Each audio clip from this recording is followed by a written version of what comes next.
राम राम। आप देख रहे हैं प्रदेश का नंबर 1 और सबसे भरोसेमंद news channel India news Haryana और मैं हूं आपके साथ आयुष। और हमारे इस खास कार्यक्रम वॉइस ऑफ फरीदाबाद में आज होगी ग्रेटर फरीदाबाद की पूरी प्राणायाम सोसाइटी की टूटी सड़कों के चलते बुरा हाल है। सोसाइटी की सड़कों को एक दूसरे से कनेक्ट नहीं किया गया है। सड़कों पर स्ट्रीट लाइट लगी हुई है लेकिन जलती नहीं है। लोगों को कई कई घंटे के पावर कट के चलते परेशानी का सामना करना पड़ता है। सिर्फ बिजली ही नहीं, लोगों को पीने के पानी के लिए भी दो चार होना पड़ता है।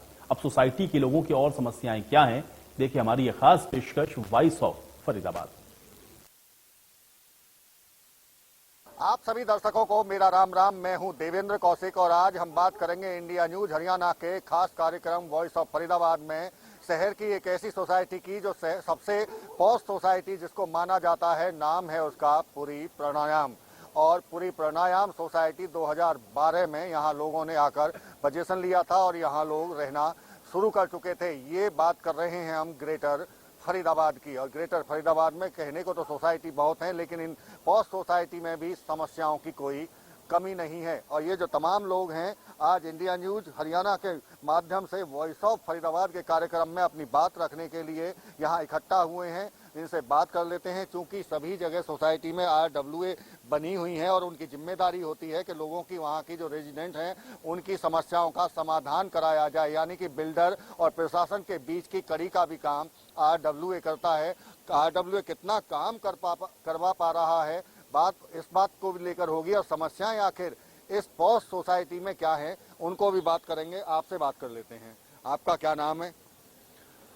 नमस्कार, मेरा नाम योगेश मान है। योगेश मान जी, आप RWA के प्रेसिडेंट हैं। बता रहे हैं कि काफ़ी लंबे समय से, आप 2015 से प्रेसिडेंट हैं यहाँ। लेकिन आपसे ही हम जब जिक्र कर रहे थे कि समस्याएं अभी भी हैं, तो जिम्मेदारी एक आपकी भी बनती है कि आप उन समस्याओं का समाधान कराएं। समस्याएं क्या हैं और कैसे समाधान करवा पा रहे हैं? देखिए, मैं ये जो पूरी प्राणायाम सोसाइटी है, मैं यहाँ पर 2013 में आया था। 2012 दिसंबर से बिल्डर जो था पूरी कंस्ट्रक्शन प्राइवेट लिमिटेड, इसने पोजेशन देना शुरू किया था। और 2015 में मैं पहला प्रेसिडेंट था सोसाइटी का और इस बार मैं दूसरी बार मैं प्रेसिडेंट हूँ हाल फिलहाल में। पिछले विभिन्न पदों में भी रहा RWA के। चूँकि आपने जो अभी बात की कि समस्याएं जो है बड़ी जटिल रही। ऐसा नहीं है कि प्राणायाम एक जो है आज नाम है, आप जाएंगे शहर में पूछते हैं कि प्राणायाम सोसाइटी में सबसे अच्छे फंक्शंस होते हैं, काफ़ी सुविधाएं हैं, स्विमिंग पूल्स हैं, सब चीज़ें हैं।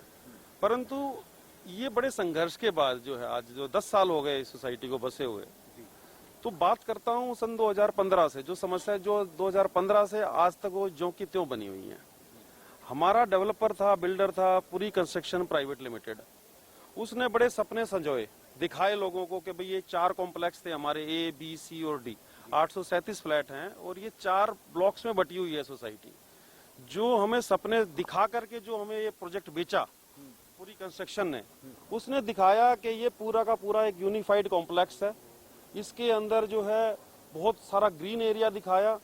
लेकिन उसको देख करके जब लोगों ने अपने बड़े महंगे प्रीमियम रेट पर जो है लोगों ने बुक कराए अपने फ्लैट, परंतु जब ये पोजीशन पे आया तब पता लगा कि बीच में एक डिवाइडिंग रोड आ गई है, उधर से एक बीच में स्लिप रोड आ गई है। तो पूरी की पूरी जो सोसाइटी है उसको 4 खंडों में बांट दिया गया। जो उसने वादे किए थे कि भाई इंडोर जो है क्लाइमेट कंट्रोल पूल होगा, आपकी जो है बहुत सारी सोना स्पा होगा, बहुत कुछ, मतलब आपके स्टीम सोना होंगे, आपके इंडोर पूल होंगे, वो जो उसने सपने दिखाए थे वो तो चले आप एक धत्ते में गए। मैं मूलभूत की बात करता हूँ। आप देखेंगे बिजली का HT कनेक्शन है जो कि सेक्टर 12 से यहाँ तक लाइन आती है। उसके लिए हमें जो है भारी मेंटेनेंस करनी पड़ती है। एक HT केबल आती है, उसके अंदर आए दिन बरसात की वजह से, आंधी की वजह से और किसी कारण से जो है फॉल्ट आ जाता है। अब गर्मियां भी आ रही हैं मान साहब, चूंकि और ज्यादा चिंता होगी क्योंकि गर्मियों में लोड ज्यादा बढ़ेगा, तो फॉल्ट की ज्यादा चिंताएं बढ़ गई हैं।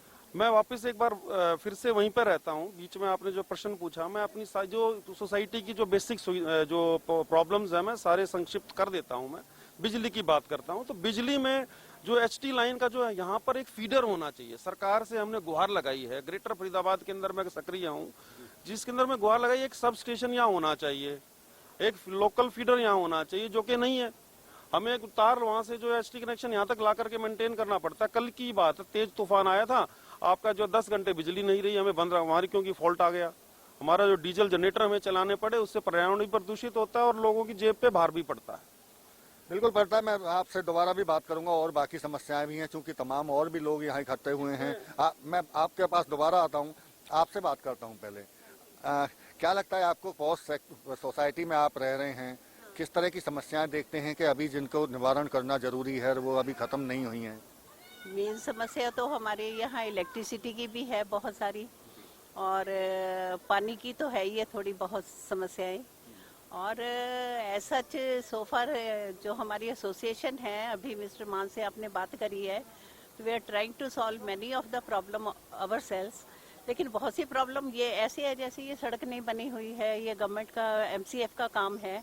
I am also a advocate, तो कम से कम हमारे कहने पे भी हम रोज वहाँ से, आप देखेंगे जहाँ ये सड़क खत्म होती है वहाँ पे 3-4 जो एक साइड लेन बनी हुई है, वो कम से कम 6-7 महीने से खराब हुई पड़ी है। उसको अभी तक ठीक करने के लिए नहीं आए। मैंने उसकी फोटो खींच के MCF ऑफिस में भी दी है। जब सड़कों का ये हाल है, हमारे यहाँ पे ही MLA रहते हैं, उनके होते हुए भी अगर ऐसी प्रॉब्लम है, सड़कों की मेंटेनेंस नहीं हो रही, तो इससे क्या है? तो नेचुरली जो सोसाइटी में हम लोग 3 साल से यहाँ हैं, बट आई डोंट फील कि there is any such problem by the our society, but they are trying to maintain the whatever they can do, they are doing.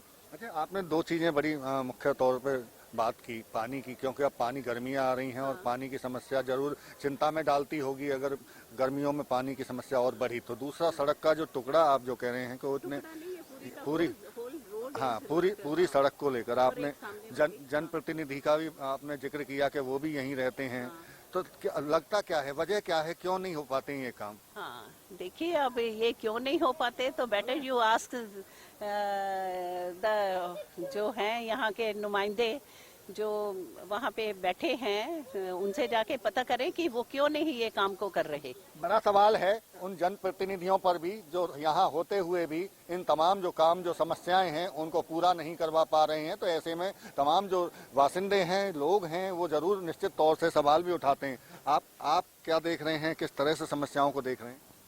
जी, पहली बात है, यहाँ पे रहना ही शर्मनाक है। यहाँ पे अगर आप इंफ्रास्ट्रक्चर की बात करें, आप बड़ी बात कह रहे हैं, सबसे पॉश, चूंकि मैं जिक्र कर रहा था कि शहर की सबसे पॉश सोसाइटी और यहाँ रहना भी शर्मनाक है, तो फिर कहाँ रहेंगे लोग? मैं आपको बता रहा हूँ, ये नहीं कि घर खराब है, घर खराब को नहीं, सोसाइटी में कोई प्रॉब्लम नहीं है, एक्सेप्ट कि बिल्डिंग का पेंट वगैरह अभी तक नहीं हुआ है, उसका हमें थोड़ा इशू है। बाकी अगर आप बाहर निकल के देखो, अब ये तो नहीं कि इंसान 24 घंटे घर पे रहता है, हम नौकरी करने जाते हैं, हम ड्राइव करते हैं। अब यहाँ से बाहर निकलने में ही हमें इतना कष्ट होता है, हमारे बच्चों को, हमारी फैमिली को, हमारे फादर मदर को। यहाँ पे सड़क ही नहीं है जी, पिछले 10 साल हो गए हमें यहाँ पे रहते हुए, और हम यहाँ जूझ रहे हैं। यहाँ पे रहना एक मेंटल बर्डन है, दिमाग पे मेंटल बर्डन, बड़ी समस्या है, बिल्कुल बड़ी समस्या है सड़कों की, क्योंकि आप जब जिक्र कर रहे हैं। और वो जुगाड़ बना दिया रोड का, आपको लगता है कि वहां से निकलना सेफ है?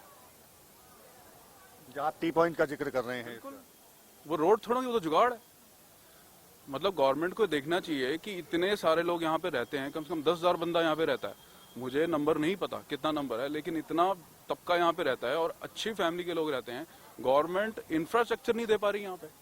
तो क्या कभी RWA से बात कर, आपसे करते हैं मान साहब, क्या जो समस्याएं इन्होंने रखी, एक पानी की समस्या सामने आई, एक सड़क में भी जो टी पॉइंट को आपने जुगाड़ ये बता रहे हैं, कभी किसी से मुलाकात की हो, अधिकारियों से बातचीत की हो और उन्होंने इसके समाधान को लेकर कोई आश्वासन मिला हो? देखिए, जो अभी भाई साहब ने कहा कि यहाँ पे रहना शर्मनाक है, शर्मनाक इसलिए इस सेंस में है कि हम जब भी कोई यहाँ पर आता है तो उसको पहुंचना ही जो है ना बड़ा दुर्भर हो जाता है। तो जहाँ तक सड़क की बात करते हैं, एक सड़क का टुकड़ा है, ये सड़क का टुकड़ा जो है, हम जो है पिछले 10 साल से ये आस लगा करके बैठे हैं। सरकार के पास भी हम गए, चंडीगढ़ भी हम गए, हम खुद मुख्यमंत्री मनोहर लाल खट्टर जी यहाँ पर जो है B ब्लॉक के सामने मुआयना करके गए। निश्चित तौर से मैं भी उस दौरान उन्हीं के साथ था और वहाँ बाकायदा वो देख के गए थे इस रोड को कि यहाँ से एक बड़ी रोड भी निकलनी है, लेकिन उसके ऊपर कोई कार्रवाई आज तक नहीं हुई। हम उसके इंतजार में ही हैं। देखिए, ये RWA क्या कर सकती है? RWA अपने अंदर के घर को संवार सकती है, परंतु बाहर का जो इंफ्रास्ट्रक्चर है वो तो हम सरकार की तरफ ही आस लगा करके बैठे हैं। रही बात पानी की, आपने बात की, पानी की ये पहली सोसाइटी है जिसमें FMDA ने जो है पानी का कनेक्शन, तो हमने 2 कनेक्शन लिए, जिसके अंदर जो रेनी वेल है, यमुना के तट से जो पानी आ रहा है। पानी पे बात करेंगे आपसे एक बार, क्योंकि सड़कों को लेकर और सड़क सुरक्षा को लेकर आप काम करते रहते हैं पूरे शहर में, कई बार सुझाव भी प्रशासन को आप देते हैं।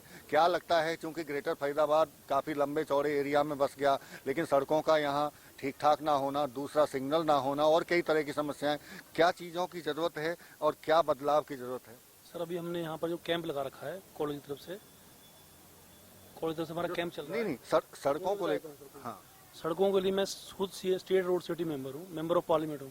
जितना मैं बोलता हूँ वहाँ पर कोई नहीं बोल सकता, लेकिन प्रॉब्लम क्या आ रही है, CM साहब ही आदेश देते हैं, उसकी अनुपालना नहीं होती, अधिकारी लापरवाह हैं और इस कदर से लापरवाह हैं कि CM की नहीं सुन रहे हैं। नहीं ठीक है, लापरवाह हैं, कई बार शिकायतें इस तरह की आती हैं, CM साहब के सामने भी शिकायतें जाती हैं और कार्रवाई ग्रीवेंस में भी डाली आपने। दिक्कतें क्या हैं, उस पर हमें फोकस करना है ताकि ये जो तमाम चीजें हैं, जो परेशानी है, वो सरकार तक पहुंचे और उसके समाधान का प्रयास किया जाए। अभी सर हमारी एक कल भी मीटिंग है रोड सेफ्टी की, तो हमने इस पूरे एरिया का पूरा मुआयना किया मैंने, तो यहाँ रोड मार्किंग ही नहीं है, रोड साइनेज नहीं है, सड़कें टूटी पड़ी हैं। प्रॉब्लम क्या आ रही है कि हमने जो डिपार्टमेंट है ना, पहले MCF था और वो FMDO कर दिया, आम आदमी को पता ही नहीं कि डिपार्टमेंट कौन सा है, तो रोड मार्किंग नहीं है, रोड साइन जो बेसिक चीज चाहिए ना पर वही नहीं है। और जैसे आपका सर का बताया, ये वाला रोड है, ये कम से मैं इसकी कई बार शिकायत कर चुका हूँ। मनसुखी रोड जा रहा है, उसकी मैं शिकायत कर चुका हूँ, DC साहब कर चुका हूँ, AD साहब कर चुका हूँ, SDMO कर चुका हूँ, लेकिन वही अब जब तक हम शिकायत करते हैं बंदे बदल जाते हैं। यहाँ पर अधिकारियों के ट्रांसफर हो जाते हैं जिनको आप शिकायत करते हैं। होता है पता नहीं होता, नए वाला पता, नया आता है उसको पता नहीं होता। स्टेट में बात करते हैं, वो कहते हैं कर रहे हैं, वो लेटर भेजते हैं, केवल पत्राचार हो रहा है, काम नहीं हो रहा। पत्राचार हो रहा है, काम नहीं हो रहा है, आपको भी ऐसा ही लगता है? सही बात है। हमारी सोसाइटी पूरे ग्रेटर फरीदाबाद में सबसे अच्छी है। मैं RPS भी गया, गेंड्यूरा भी गया और सोसाइटियों में भी गया, लेकिन सबसे अच्छी सोसाइटी हमारी सोसाइटी है, जिसके अंदर सबसे ज़्यादा कैमरे हैं, सबसे ज़्यादा स्कॉटिंग पॉइंट है, सब चीज़ है। नहीं वो तो ठीक है, अच्छी बात है, बेहतरी होनी भी चाहिए तो तमाम चीजों की, लेकिन जो हाँ कमी रह गई है जिन्हें पूरा करना जरूरी है, उन पे भी फोकस करना जरूरी है। सबसे ज्यादा जे बच्चों को नुकसान दे रहे हैं, जो जगह जगह इन्होंने कॉर्नर पे ठेके खोल दिए हैं, सबसे पहले तो जे बंद होने चाहिए। इसके बजाय मदर डेयरी खोलनी चाहिए। सबको बस पैसा मिल रहा है, खुलाए जा रहे हैं, मीट शॉप खुला दिए हैं। आप बिहारी मार्केट से आओ 2 घंटे में, पहले निकल नहीं सकते स्कूल टाइम में। सबसे खतरनाक चीज हो रही है बच्चों के। जाम की समस्या एक बड़ी समस्या बनता जा रहा है, क्योंकि ग्रेटर फरीदाबाद को जब बसाया गया था तो प्लानिंग जरूर की गई थी, लेकिन जो प्लानिंग की गई उस हिसाब से उसमें बसावट नहीं हुई और उसी तरह की डेवलपमेंट भी नहीं हुए। मैं सिक्योरिटी से एसओ मोतीराम बोल रहा हूँ। मैं 2013 से यहाँ पर ड्यूटी कर रहा हूँ। जब हम यहाँ पर आए थे तो बहुत बुरा हाल था। जब से हमारे प्रेसिडेंट योगेश मान जी बने हैं, उन लोगों ने इतनी मेहनत करी थी कि लोगों को जो है जगह जगह जागरूक कर करके कोई जो कमी बेची है वो पूरी करी थी, बिल्डिंग में जो कमी आ रही है उनको ठीक करवाया था, और बच्चों को खेलने के लिए हर चीज का प्रोग्राम जो बंदोबस्त किया गया है, फुटबॉल, बास्केटबॉल, बैडमिंटन कोर्ट, हर चीज की सुविधा करी गई है। परंतु समस्या यह है कि जो हमारे टी पॉइंट पे जाकर के रोड मिलता है, वहां से एक्सीडेंट होने के बहुत चांस हो जाते हैं, क्योंकि जो रोड पे चलते हैं वो तेज स्पीड में आते हैं और यहाँ से जब आदमी मुड़ता है तो सीधे आकर टकराव हो जाता है। तो इस चीज पर गौर करी जाए कि वो रोड का जो है मेंटेन किया जाए, जिससे हमको ये सुविधा हो, हमारे बच्चे सेफ रहे उसमें। क्योंकि कई लेडीज भी जो है ड्राइविंग करती है तो उनको इतना तजर्बा नहीं होता, फिर भी जो है मेन रोड पर आदमी हाई स्पीड चलता है। लोकल एरिया है, लोग बाग जो है ड्रिंक करके जो है वो गाड़ी चलाते हैं। तो प्लीज उस रोड का अगर सुधार हो जाए, डिवाइडर थोड़ा सुधार हो जाए तो हमको काफी सुविधा हो जाएगी। सुविधाओं को लेकर तमाम लोग मांग कर रहे हैं, क्योंकि सड़कों का अगर हालात की अगर बात करें तो चूंकि रात के वक्त में क्या स्ट्रीट लाइट होती हैं सड़कों पर और पुलिस का पहरा होता है, नाकेबंदी कहीं दिखती है आपको? सर स्ट्रीट लाइट तो होती हैं, लेकिन बहुत सारी स्ट्रीट लाइटें जो काम नहीं करती हैं। मैं राधारमन भारद्वाज स्टेट मैनेजर हूँ प्राणायाम से। सर जो हमारी रोड है सामने वाली, हमने अंदर तो बहुत सारी लाइटें लगाई हुई हैं, सभी मेंटेन की हुई हैं, लेकिन जो बाहर की रोड की लाइटें हैं वो नहीं वर्किंग करती हैं। जब हम कंप्लेंट करते हैं तब कहीं जाके 1-2 महीने में चालू हो जाती है, लेकिन उसके बाद वो फिर दोबारा खराब हो जाती है। उनको मेंटेन नहीं करती है MCF। कई जगह महिलाओं की सुरक्षा को लेकर ग्रेटर फरीदाबाद में हमने जब भी कभी वॉइस ऑफ फरीदाबाद का कार्यक्रम किया तो महिलाओं की सुरक्षा को लेकर तमाम लोग चिंतित दिखाई दिए, और चिंता की जो वजह थी वो ये थी कि रात के वक्त में स्ट्रीट लाइट नहीं होती, पुलिस नहीं होती है सड़कों पर, इसलिए असुरक्षा का माहौल रहता है। क्या ऐसा है? देखिए, ग्रेटर फरीदाबाद नाम दिया सरकार ने इस नहर पार एरिया को, परंतु सिर्फ नाम दिया, ये ग्रेटर फरीदाबाद नहीं है, ये ग्रामीण फरीदाबाद है। इसके अंदर आप महिलाओं की सुरक्षा की बात करें, बच्चों की सुरक्षा की बात करें, किसी भी एंगल की सुरक्षा से बात करें, बिल्कुल बुरा हाल है। किसी प्रकार की कोई गश्त नहीं है पुलिस की, किसी प्रकार की कोई सेफ्टी नहीं है, किसी प्रकार की रोड सेफ्टी नहीं है। रोड का बात करें तो आप देखें कहीं रोड जो है, आप कहीं आप नोएडा की रोड से आप कभी यहाँ से कंपेयर करो, ऐसा लगेगा कि जो है अमेरिका से जो है ना कहीं जो है किसी ग्राम के अंदर आ गए हैं, कोने में बिल्कुल जो है पिछड़े भारत की बात याद दिखाई देता है ये। तो मूलभूत सुविधाओं, बिजली, पानी, सड़क, उसके अंदर जो है 10 में से जो है 1 या 1.5 अंक भी मिल जाए तो जो है वो भी बड़ी बात होगी। यानी कि अगर 1-1.5 अंक आप 10 में से मांग रहे हैं तो एक बहुत चीजें हैं जिन्हें सुधार की अभी भी जरूरत है, ऐसा लगता है आपको? जी, सुधार की जरूरत भी है और हमने तो उम्मीद खो ही दी है। हमें कोई उम्मीद नहीं है यहाँ की गवर्नमेंट से, हमें उम्मीद है ही नहीं अब। और उम्मीद तो देखिए, जो भी गवर्नमेंट होगी उम्मीद तो उससे करनी ही होगी, क्योंकि हमने ही अपना मत देकर उनको चुना है, तो उम्मीद के लिए ही चुना है कि बेहतरी होगी। सर जी 10 साल हो गए, 10 साल बहुत बड़ा टाइम होता है, तो 10 साल में कुछ नहीं हुआ तो आप होना क्या चाहिए वैसे आपकी नजर में, होना क्या चाहिए? आप यहाँ से दिल्ली जाके देखिए या नोएडा जाके देखिए या गुड़गांव जाके देखिए, वहाँ पे गोल्फ कोर्स रोड देखिए, वहाँ का इंफ्रास्ट्रक्चर देखिए और यहाँ से कंपेयर कीजिए, शर्म आ जाएगी आपको, शर्म आ जाएगी आपको कंपेयर करते हुए। यहाँ पे गड्ढे देखिए सड़कों के कितने, आप नॉर्मली आप ड्राइव नहीं कर सकते गाड़ी यहाँ पे रात के टाइम, सड़क ही नहीं है सर यहाँ पे तो। आपका कहना यह है कि जब से इसको बसाया गया था मास्टर प्लान 2031 के तहत, तो जो प्लानिंग हुई थी उस प्लानिंग के तहत डेवलपमेंट नहीं हुई? सर सड़कें बनी हैं, लेकिन अब सड़कें जब आपस में मिलाई नहीं गई तो उन सड़कों का फायदा क्या है सर? आप खुद सोचो, सड़कों के आसपास कूड़ा भरा पड़ा है, लोगों ने ठेले लगा रखे हैं, कहीं पे स्टे लगा हुआ है, गवर्नमेंट ने उसमें कुछ अभी तक करना नहीं है या पता नहीं कब करेंगे, आई डोंट नो। 10 साल तो हो गए सर, हमें कोई उम्मीद नहीं इस गवर्नमेंट से। जितनी आपकी नाराजगी मुझे दिख रही है कि काफी नाराजगी है आपकी सरकार से भी, लेकिन ये काम कैसे होगा इसके लिए आपको भी जागरूक होना पड़ेगा। क्या अधिकारियों से कभी मुलाकात आपकी हुई हो, कभी पत्राचार उनसे किया हो, अधिकारियों से के पास गए हों? सर जी हम अपने लेवल पे यही कर सकते हैं कि वॉइस रेस कर सकते हैं, जो कि हम आपके थ्रू कर रहे हैं। बाकी हमारी RWA करती है हमारी हेल्प, लेकिन अब जब कुछ हो ही नहीं रहा तो हमने उम्मीद खो दी है यहाँ पे। निश्चित तौर से, क्योंकि हम जब आपके बीच में पहुंचे हैं तो अपने कार्यक्रम के माध्यम से हमारा भी मकसद यही होता है कि तमाम चीजें, तमाम शिकायतें सरकार तक पहुंचे, उन अधिकारियों के कानों तक पहुंचे, ताकि जहां समस्याएं हैं वो ठीक हों। सर सबको पता है यहाँ पे क्या इशू है, आप देख ही रहे हो, आप जब यहाँ से बाहर निकलोगे आपको समझ में आ जाएगी कि यहाँ पे क्या ऑब्स्टेकल है। बिल्कुल, देखिए नाराजगी जरूर है और निश्चित तौर से ये नाराजगी होनी भी चाहिए, लाजमी सी है कि अगर सड़कों की सुरक्षा की बात करें या सड़कों को पर चलने की बात करें, ये तमाम ऐसी चीजें हैं मूलभूत सुविधाओं में जिनको गिना जाता है। अगर वो मूलभूत सुविधाएं लोगों को ना मिलें तो कहीं ना कहीं मायूसी तो दिखाई देती है। आप क्या कहेंगे? हम भी नाराज हैं जी, सरकार से नाराज हैं। सरकार से नाराज हैं? नाराज है, सड़कें बनाओगे नहीं तो क्या करेंगे?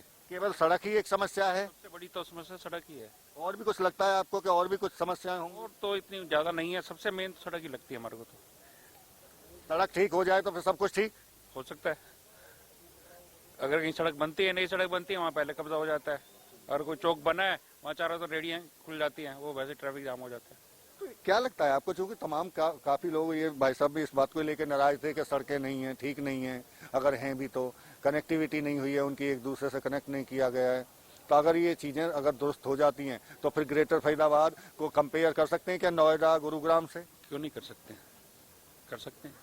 लगता है आपको कि एक सड़क ही ऐसी है कि जिनको अगर ठीक हो जाए तो फिर ग्रेटर फरीदाबाद, ग्रेटर नोएडा बन जाएगा? देखिए, अगर मैं अपने प्राणायाम सोसाइटी की बात करूं तो ये जो सड़क का मुद्दा है वो बड़ी लाइफ लाइन है जो अड़ी हुई है, वो है। लेकिन यदि आप बात करें कि खाली सड़क ठीक हो जाने सब चीजें ठीक हो जाएंगी, कतई गलत है। आप बात करते हैं, बहुत मुद्दे हैं, जैसे ज्वलंत मुद्दे बताता हूँ कि जैसे भाई साहब ने कहा कि ठेकों की कोई कमी नहीं है। ठेके भी ऐसे होंगे जो आप देखेंगे लग्जरी क्लास जो है, आप देखें उसको देख करके ऐसे यहाँ पे हॉस्पिटल होने चाहिए, ऐसे स्कूल होने चाहिए, उनकी जगह ठेके जो है आपके जो है लग्जरी क्लास है।